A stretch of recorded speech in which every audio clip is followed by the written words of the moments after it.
Hello students, welcome back to debit credit classes with Sarita. तो आज हमारा हरियाणा सीईटी कॉमर्स की एमसीक्यू सीरीज़ का डे 16 है। इसका मतलब 15 क्लासेस हम सक्सेसफुली कंप्लीट कर चुके हैं और हमारा टारगेट है 1000 एमसीक्यू सीरीज़ को कंप्लीट करना। तो आज स्टार्ट करेंगे हम क्वेश्चन नंबर 196 से। और जो भी स्टूडेंट चैनल पे नए हैं और अगर वो पुरानी वीडियोस को अगर देखना चाहते हैं तो चैनल पे विजिट कर सकते हैं। उनके लिए एक सेपरेट प्लेलिस्ट बनाई गई है। तो प्लेलिस्ट का नाम है HSSC हरियाणा सीईटी। इसके नाम से प्लेलिस्ट मिलेगी आपको चैनल पे, आप वो देख सकते हैं। उसमें आपको सारी वीडियो सीक्वेंस वाइज मिल जाएंगी। तो चलिए स्टार्ट करते हैं क्वेश्चन नंबर 196 से। Indirect material cost is a part of which of the following में इनमें से किसका पार्ट माना गया है इनडायरेक्ट मटेरियल कॉस्ट का। तो जो इनडायरेक्ट मटेरियल कॉस्ट होती है वो डायरेक्टली प्रोडक्ट में यूज नहीं होती, इसीलिए उसको इनडायरेक्ट मटेरियल कॉस्ट बोला जाता है ना, कि वो डायरेक्टली जो प्रोडक्ट है उसका पार्ट नहीं माना जाता। तो ये जो प्रोडक्शन प्रोसेस है उसमें यूज होती है इनडायरेक्ट मटेरियल कॉस्ट। सो इसका राइट आंसर है ऑप्शन बी हो जाएगा, फैक्ट्री ओवरहेड कॉस्ट। तो फैक्ट्री ओवरहेड जो ओवरहेड कॉस्ट है उसमें आपका इनडायरेक्ट मटेरियल कॉस्ट कवर हो जाती है, और जो डायरेक्ट मटेरियल कॉस्ट होती है वो कवर होती है आपकी प्राइम कॉस्ट के अंडर। नेक्स्ट क्वेश्चन है क्वेश्चन नंबर 197।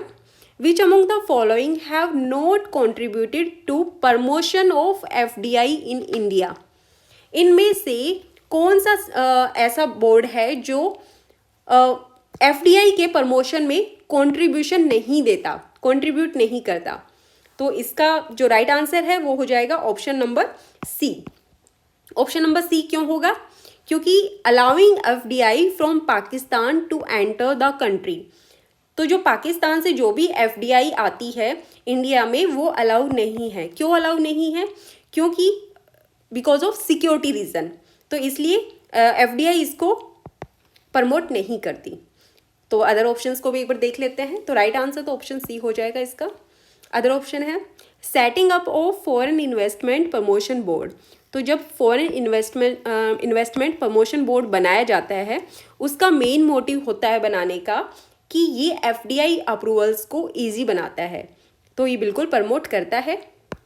नेक्स्ट है setting of sectored caps for investment. तो जो सेक्टरल कैप्स होती हैं, तो सेक्टरल कैप्स क्या होती हैं? ये इन्वेस्टर्स को क्लियरिटी देती है। जो भी इन्वेस्टर्स होते हैं जो शेयर मार्केट में इन्वेस्टमेंट करते हैं तो सेक्टरल जो कैप हैं वो उसको क्लियरिटी देती हैं।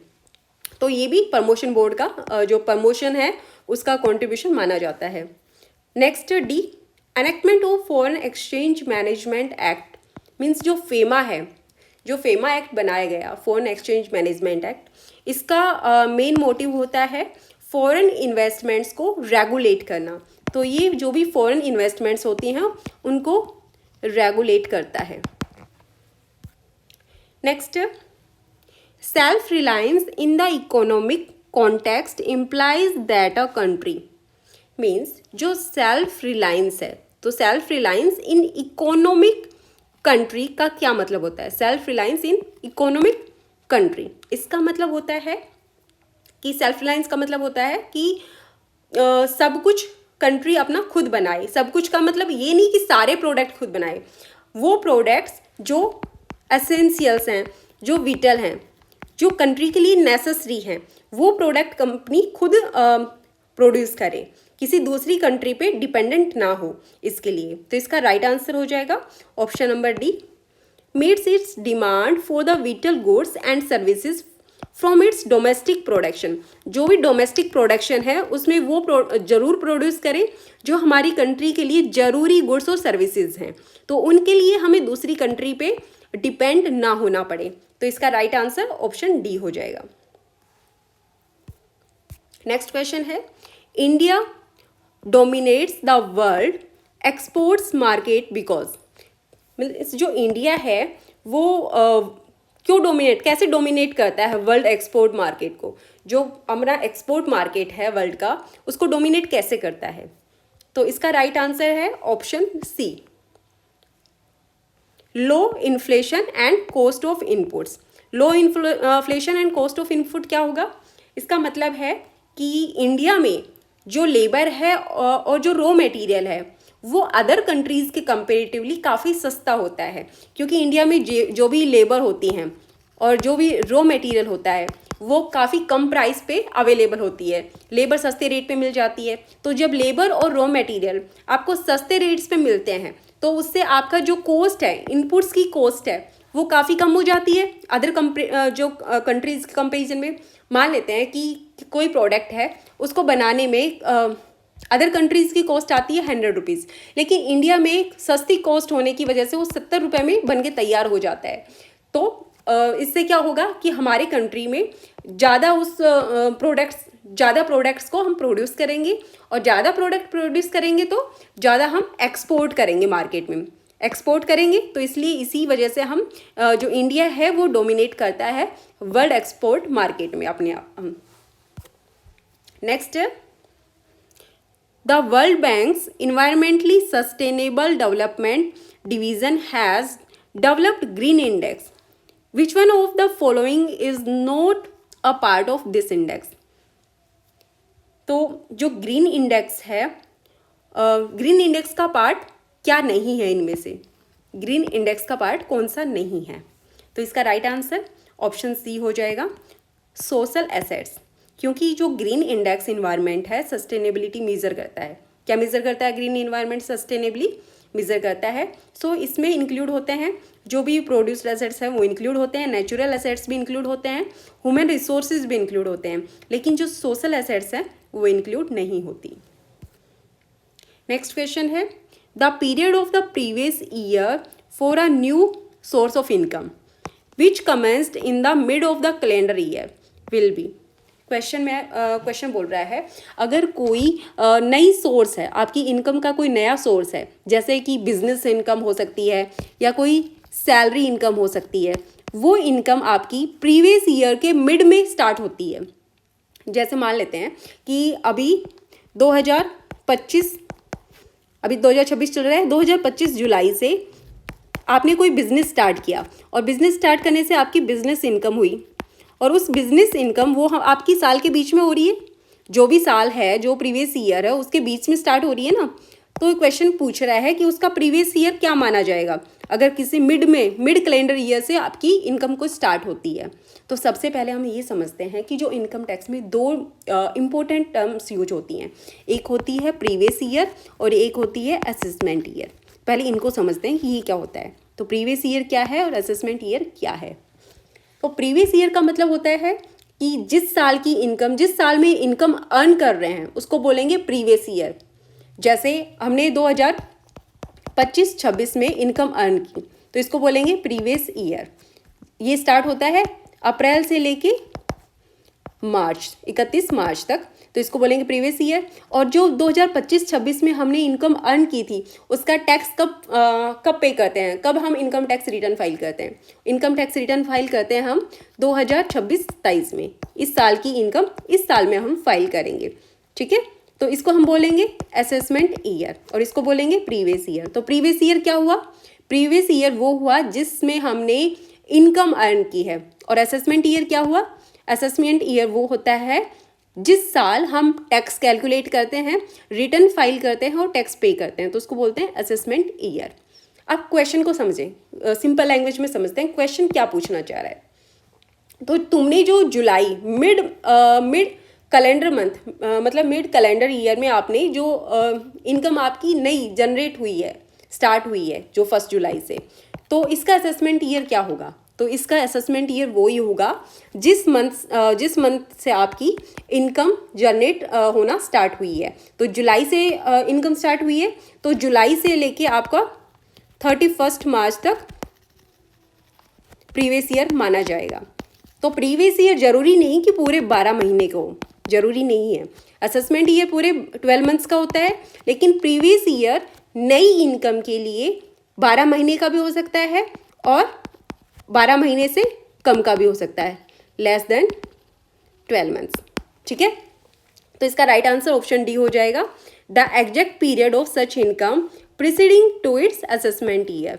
तो असेसमेंट ईयर से पिछले साल इस असेसमेंट ईयर से जस्ट पहले वाले साल को बोलते हैं प्रीवियस ईयर, और प्रीवियस ईयर वहाँ से स्टार्ट होगा जिस पीरियड से आपकी इनकम जनरेट होना स्टार्ट हुई है।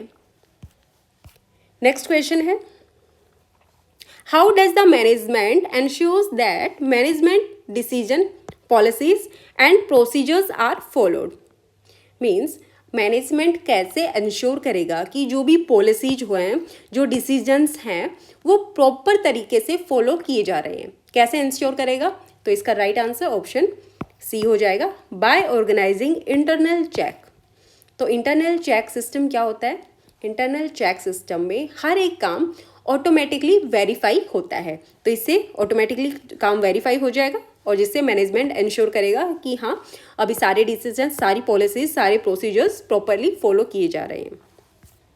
नेक्स्ट क्वेश्चन है, continuous audit is useful because. Continuous audit, इनमें से कौन सा ऐसा स्टेटमेंट है जो कंटिन्यूअस ऑडिट में यूजफुल है? तो सबसे पहले हम समझेंगे कि कंटिन्यूअस ऑडिट क्या होती है। तो कंटिन्यूअस ऑडिट का मतलब होता है ऐसी ऑडिट जो पूरे साल चलती है और रेगुलर इंटरवल्स पे उसके अकाउंट्स को चेक किया जाता है, तो उसे बोलते हैं हम कंटिन्यूअस। कंटिन्यूअस का मतलब जो पूरे साल चलेगी, ऐसी ऑडिट जो पूरे साल भर चलती है उसको बोलेंगे हम कंटिन्यूअस ऑडिट। तो इस कंटिन्यूअस जो ऑडिट होती है उसके काफ़ी बेनिफिट्स होते हैं। तो हम सारे एक बार स्टेटमेंट्स देखते हैं कि इसमें कौन से बेनिफिट्स हैं, इसके कौन से स्टेटमेंट है जो यूज़फुल है कंटिन्यूअस ऑडिट में। तो फर्स्ट स्टेटमेंट है, more detail checking is possible. तो ये स्टेटमेंट बिल्कुल सही है, क्योंकि जब ऑडिटर रेगुलर इंटरवल्स पे बार बार चेक करेगा, बार बार वो जो भी अकाउंट्स हैं कंपनी की वो चेक करेगा, तो उससे क्या होगा कि डिटेल चेकिंग होगी। उसको कोई जल्दी नहीं है फटाफट चेक करने की, एक ही दिन में उसको काम खत्म करना है, नहीं, उसको पूरे साल काम करना है, तो वो डिटेल से चेकिंग करेगा। तो बिल्कुल पॉसिबल है ये, और ये यूज़फुल है कंटिन्यूअस ऑडिट में। तो ये राइट है आंसर इसका। नेक्स्ट है, audit can be completed quite quickly. तो ये तो बिल्कुल गलत है। क्वाइट क्विकली मतलब कोई जल्दी थोड़ी है कि फटाफट ऑडिट को ख़त्म करो और चलो, नहीं। ऑडिटर बार बार विजिट करेगा ऑर्गेनाइजेशन में जिसकी ऑडिट हो रही है और रिपीटेडली चेकिंग करेगा, तो जल्दी का तो काम यहाँ पे होता ही नहीं है। यहाँ पे तो पूरे साल चलता है आराम से, तो ये पॉइंट रॉन्ग है। नेक्स्ट है, figures in the accounts can not be altered as the auditor visits several times during the year. Means जो अकाउंट्स हैं, बुक्स ऑफ अकाउंट्स हैं कंपनी के, तो उनको कोई मैनिपुलेट कर सकता है? उनके फिगर्स को कोई चेंज कर सकता है क्या? नहीं कर सकता। कैन नॉट बी अल्टर्ड, क्यों नहीं कर सकता? क्योंकि सबको पता है कि ऑडिटर बार बार चेकिंग कर रहा है, रेगुलर 2-3 दिन के इंटरवल्स पे आ रहा है, चेकिंग कर रहा है, तो पॉसिबल नहीं है कि कोई भी जो कंपनी के अकाउंट्स की फिगर को चेंज करे, तो इससे मैनिपुलेट नहीं कर सकता। तो ये भी बिल्कुल कंटिन्यूअस ऑडिट का यूजफुल पॉइंट है, बिल्कुल फ़ायदा होता है इससे। Next, internal checks can be done away with. Means जो इंटरनल चेक है, तो ये आंसर बिल्कुल करेक्ट माना गया है, क्योंकि जो कंटिन्यूअस ऑडिट में ऑडिटर खुद ही रेगुलर इंटरवल्स पे चेक करता है, तो इसमें इंटरनल चेक सिस्टम की कोई नीड नहीं होती। तो राइट आंसर है इसका ऑप्शन नंबर डी। 1, 3 और 4 स्टेटमेंट करेक्ट है और सेकंड स्टेटमेंट आपकी इनकरेक्ट है। लास्ट क्वेश्चन है आज का, which of the following is the eagles law. इनमें से कौन सा स्टेटमेंट ऐसा है जो ईगल लॉ को फॉलो करता है? तो सबसे पहले हम समझेंगे कि ईगल लॉ क्या है। तो ईगल लॉ क्या होता है? तो इसका ये लॉ बताता है, ये इकोनॉमिक लॉ होता है जो बोलता है कि जब किसी पर्सन की जो इनकम है वो बढ़ती है, तो ज़रूरी नहीं कि जो फूड पे जो परसेंटेज खर्चा है वो भी बढ़े। एक एग्जांपल से समझते हैं हम। मान लो एक पर्सन है, लो इनकम है उसकी, तो उसकी इनकम है 10,000 एक पर्सन की। पर्सन ए है, तो इनकम कितनी है उसकी 10,000, और वो फूड पे कितना खर्च करता है? फूड पे उसका 5,000 रुपये खर्च हो जाता है। ठीक है, मंथली है ये, 10,000 इनकम है, 5,000 उसका फूड पे खर्च हो रहा है, तो कितना परसेंटेज खर्च हुआ? 5,000 डिवाइड बाय 10,000। 50%, जो 50% इनकम है वो फूड पे खर्च हो रही है। अब उसकी जो पर्सन ए है उसकी इनकम बढ़ के 10,000 से बढ़ के 50,000 हो गई। उसकी इनकम 10,000 से बढ़ के 50,000 हो गई, तो इनकम बढ़ी, तो खाने पे थोड़ा बहुत खर्चा और हो गया और उसने बेटर क्वालिटी के फूड उसने यूज़ करना स्टार्ट कर दिया, तो 5,000 की जगह उसका जो फूड का एक्सपेंस है वो 10,000 हो गया। तो एक्सपेंस तो बढ़ा, इनकम बढ़ी, तो फूड का एक्सपेंस भी बढ़ा, लेकिन परसेंटेज कितना बढ़ा? 10,000 डिवाइड बाय 50,000, तो ये हो गया 20%। तो देखो परसेंटेज तो कम हो गया ना, पहले 50% इनकम का जो एक्सपेंस है वो फूड में जाता था, लेकिन अब जो इनकम का केवल 20% ही एक्सपेंडिचर फूड में जा रहा है। तो इनकम भी बढ़ रही है, एक्सपेंडिचर भी बढ़ रहा है अमाउंट में, लेकिन परसेंटेज में वो कम हो रहा है, परसेंटेज स्पेंडिंग उसकी कम हो रही है। तो इसको बोलते हैं ईगल्स लॉ, और इसका राइट आंसर ऑप्शन ए हो जाएगा।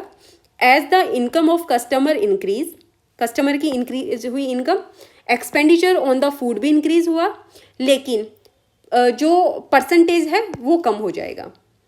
ठीक है, तो आज के लिए इतना ही, बाकी हम नेक्स्ट क्लास में कवर करेंगे।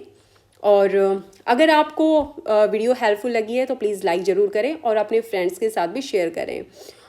और अगर सीईटी प्रिपरेशन के लिए ऐसे डिटेल एक्सप्लेनेशन के क्वेश्चंस चाहिए तो चैनल को सब्सक्राइब करना मत भूलना और डेली प्रैक्टिस कंटिन्यू रखो। Thank you so much.